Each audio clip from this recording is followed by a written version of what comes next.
This is Evan Rodgers, and I'm here with my bubby, Marla Alter, to record her life history as part of the Little Legacies Oral History Project with the Jampel Center for Michigan Jewish Heritage. Today is March 2nd, 2025, and we are here at Temple Bethel in Bloomfield Hills. Bubby, do we have your permission to record and share this interview? I couldn't hear you, honey.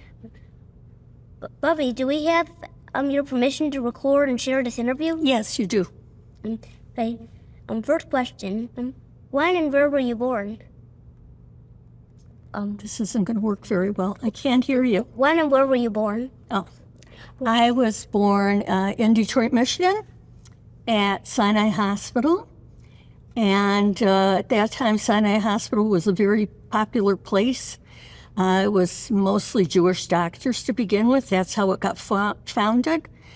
And I lived in Detroit until I was 8 years old.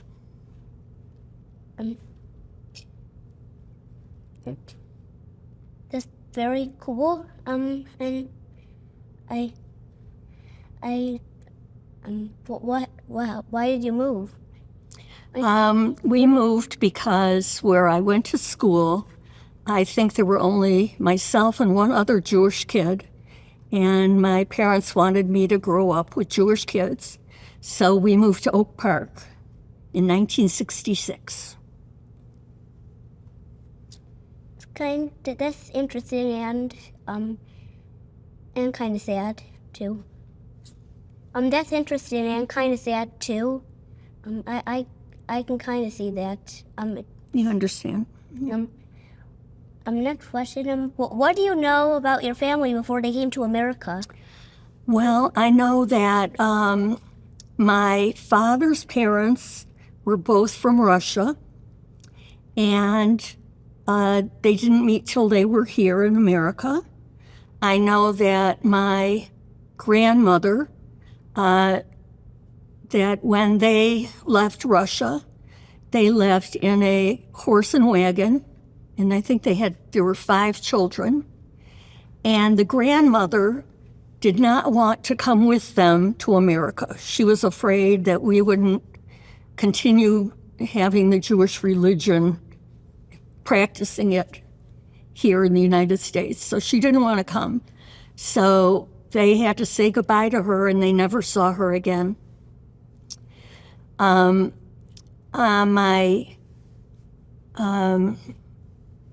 My grandmother, when she came here, I guess she originally lived with her parents, and then her older sister lived in Chicago, and she went to live with her and go to school there. My grandfather entered the United States via Winnipeg, Manitoba, Canada. And somehow he made his way down to Detroit. And I think it had to do with he had brothers here. And so his brothers must have said, well, come here. And so he did. On the other side of the family, my mother's side, my bubby was orphaned. And I believe it was an aunt and uncle brought her to America. And she had a sister, but the sister didn't come at first. And so then when my bubby was married to my Zadie, they paid whatever it cost to bring her over to Canada. They moved to Canada. So they lived in Hamilton, Ontario. And we have a lot of relatives in Canada. That's very interesting, and some of it's sad, but I can get why you were that's very interesting and sad, some of the parts, but I can see why they never saw your bubby. They never saw her again.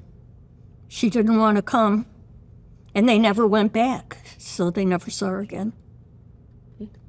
Well, how did you meet her then? Because No, I never met her. This would be my grandma's grandma. So she would have been very old. I never met her. She was probably gone before I was ever born. okay. And next question. Describe the people in your household and neighborhood. Besides the people. Describe the people in your household and neighborhood. Oh, okay. I grew up, like I said, I started out in Detroit. I had a lot of friends there. And I thought it was strange. I thought there was only, at the time, I thought there was only Judaism and Catholicism. Because everybody I went to school with went to Christ the King Church. And so when we moved to Oak Park, it was a lot different. Most of the kids in my classes were Jewish, and most of the kids had families like I had.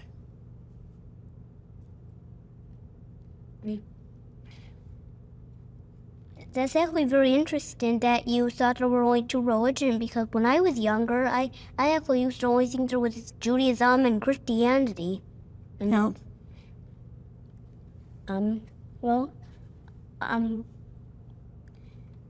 Next question. Describe what life looked like when you were my age. What life looked like when you were my age, right? Describe what life looked like when you were my age, right? What life was like when you were, okay. When I was 11 years old, I lived in Oak Park, and I went to Pepper Elementary School. And I had a lot of friends in the neighborhood, and I had a lot of friends at school. And because I'm an only child, my mother encouraged me to have friends come over. And so what we would do sometimes is we would tell everybody to go get your lunch. This is in the summertime. And then my mom would have drinks, and we'd all sit around a picnic table, and we'd have lunch. Also, when I was your age, I could walk to a friend's house. I could ride my bike to a friend's house.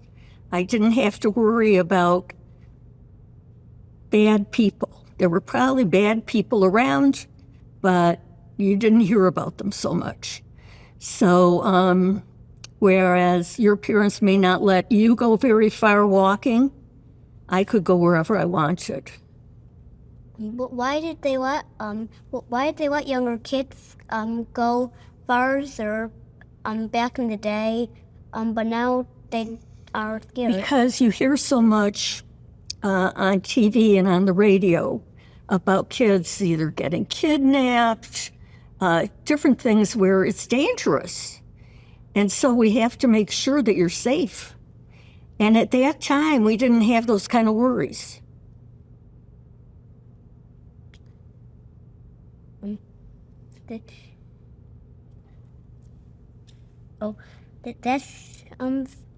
That's kind of very cool how things have changed over time, and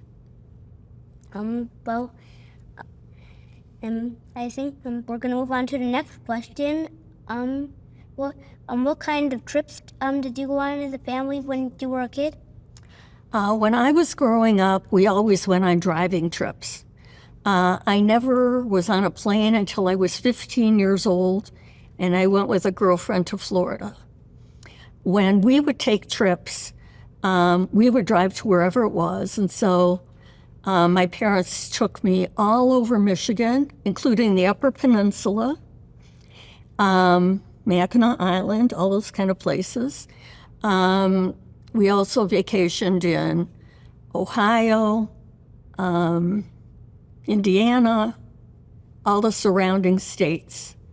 And we went to Canada a lot because how my mother was from there, My mother was one of 8 children, and most of her, initially all of her family lived there, all of her siblings. Eventually, some of them moved either to Detroit or to Florida. But we used to go and visit a lot, and we'd stay with my booby, and my booby would be very, very happy to see us.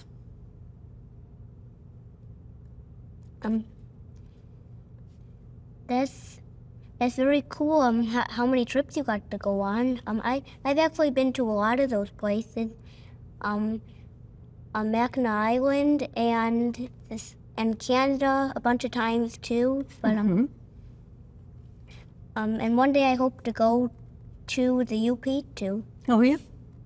And we're gonna move on to the next question. So who were your friends when you were growing up? Well, I had one set of friends when I was in Detroit, and then when we moved to Oak Park, I had a different set of friends. It started out to be a group of girls who were in the same grade as me, and we would do things together, and we'd have a good time.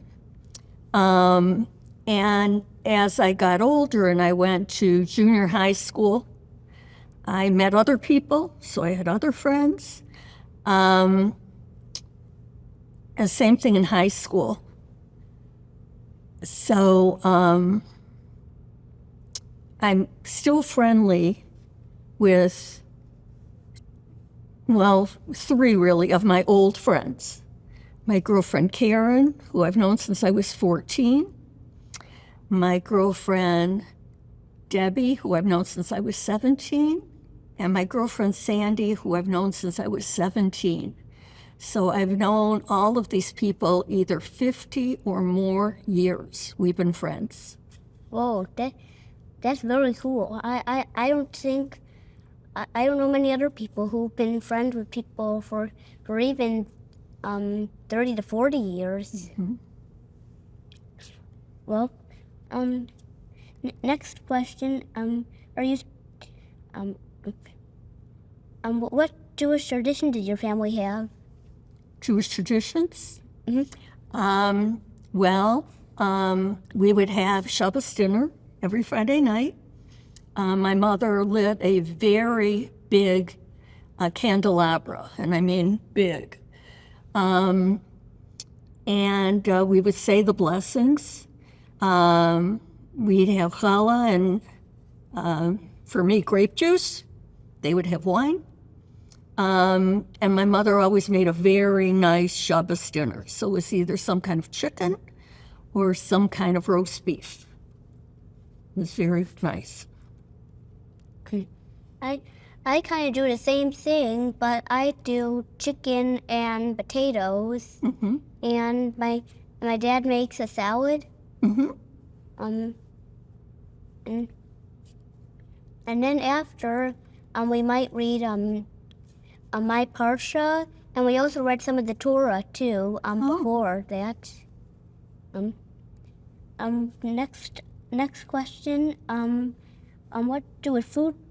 What Jewish food did your family make? I think I already asked that question. I'm sorry, say it again, please. I think I already asked this question, but what Jewish food did your family make? But what memory did you have of them preparing those foods? Okay. Well, my mother made a lot of Jewish foods or Jewish kind of foods. We often had chicken soup. Often there was knedlach in them. What I really liked is my mother would sometimes make kreplach, which was a lot harder to do than the knedlach, and I loved them. My mother would make kishka. We'd have chopped liver. We always had what my mother called a Vorspeise, which is her mother's term for an appetizer. I think it's a Yiddish word. And so we'd always either have gefilte fish or we'd have chopped liver, something to begin the meal. And it was always very good. As far as what memories do I have, I learned how to cook a few things watching my mother do it. Like, I still make the chicken soup, I still make the chopped liver, things like that. Okay. That's very interesting because I've also tried one of my Great Bobby's recipes too, and they were all very, very good. And I think you liked when she made cabbage rolls. I don't actually remember trying those, but I would have thought they were very, very good. And I wish she was still alive to make them. Yeah, I wish so too. And the next question, what did you want to be when you grew up and why? Well, when I was in probably high school, I thought I might want to be a lawyer. But I'm not, well, I'm much less shy than I was when I was a kid. But I was shy. And so I wanted to be what they call a corporate lawyer because I didn't think you'd have to go in front of a judge as much. So when I was in high school, they had a program where me and a boy, we would go across the street. I went to Oak Park High School. We'd go across the street to the district court, and we would watch them with cases, and that was like something that they allowed us to do from school. As I got older, I graduated from college, I didn't really feel like going on, which if I wanted to be a lawyer, you have to continue in school. So what ended up happening is I got married and I had my two children, Beth and Robert, and there came a point where unfortunately I got divorced and I had to go out and find a job.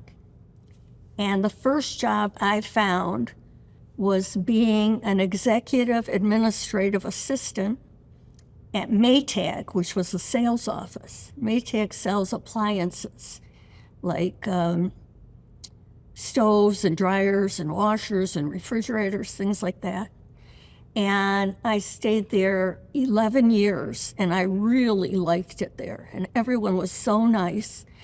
And as a matter of fact, one of my current friends I met in 1989 when we both worked at Maytag, and he's still a friend today. Whoa, that is very cool. And also, I've actually also used to be shy, but I wasn't like shy that when someone would talk to me, I would kind of be scared of talking to them.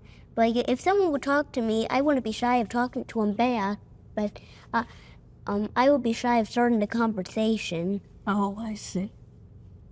And the next question, what did you end up doing? Oh, so I ended up being an administrative assistant, and so I was at Maytag for 11 years. And then I had several other jobs in between, always as an administrative assistant, but I kept getting laid off, which means they said they didn't need me anymore. And it was very discouraging. But eventually I got an administrative assistant role for a vice president. It's a company called T Systems. And it's a sister company to T-Mobile. You know, they make cell phones and things. And I was there for 8 years.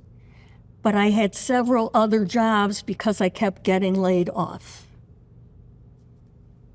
But I really liked my jobs.